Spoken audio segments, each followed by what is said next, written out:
Thank you very much indeed for joining us today. We really appreciate it. Thank you for the opportunity. This is great. Tell us a little bit about gravitational waves. What are they?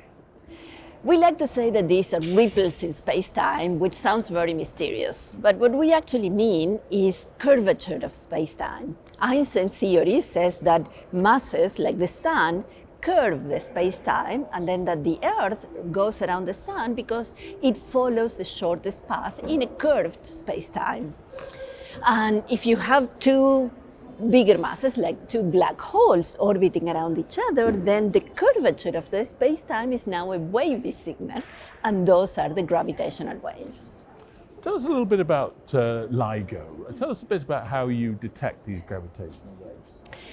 LIGO stands for Laser Interferometer Gravitational Wave Observatory. So we use a laser and we split it in two, and the two beams travel a very long path, 4 kilometers. They are reflected on mirrors that are suspended in vacuum. This is all very complex. And these lasers travel in vacuum, and when they get back, they interfere. That's why we call this an interferometer. And that interference pattern tells us about the difference between these lengths. So if one arm gets shorter, the other arm gets longer, and that's what produces the interference that we measure, and that's what gravitational waves do. They make one arm shorter, the other arm longer. So that's how we detect them. So you're taking part in the Kavli Symposium this year, which is a great honor. And tell us a little bit about what you'll be talking about. Well, we are talking in the symposium about all the different scales in physics, and I'm supposed to be talking about the biggest scale of all, which are these black holes that we have measured that are billions of light years away. And that's amazing. But what I also will say is that to do this, we have to measure these gravitational waves that are tiny, tiny, tiny distortions in distances. We are measuring changes in distances that are a part in 1,000 of a proton diameter. So we connect the small with the large. It's a very exciting work that you do, and part of Kavli, isn't it, is to make this accessible to a wider audience. So what would you say to younger people who are fascinated by what you do in the field and would want to get involved in that? Curiosity. Curiosity is the main motivator. I was very curious as a girl, and it served me well.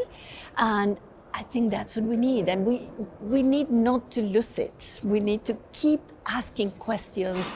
And if we don't find the answers, then keep asking them and finding ourselves the answers.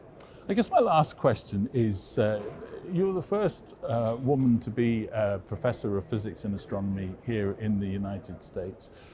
How well are we doing at encouraging women into senior roles in physics? I was the first woman professor in Louisiana State University. I have many women colleagues across the country. But we are doing better. Now at Louisiana State University, we are at about the average. But the average is not that good. It's about 20% among professors. But what's worse than that is that percentage, about 20-25%, is the number of women in studying undergraduate physics. And that's a shame. And it's a shame not because there are women who don't get the opportunity, but because we miss the talent. We are not getting the best talent into physics because we don't have those brains in there. Well, thank you very much indeed for joining us today. We really, really appreciate it, and I hope the symposium and your work continues to go so well. So thank you. Thank you.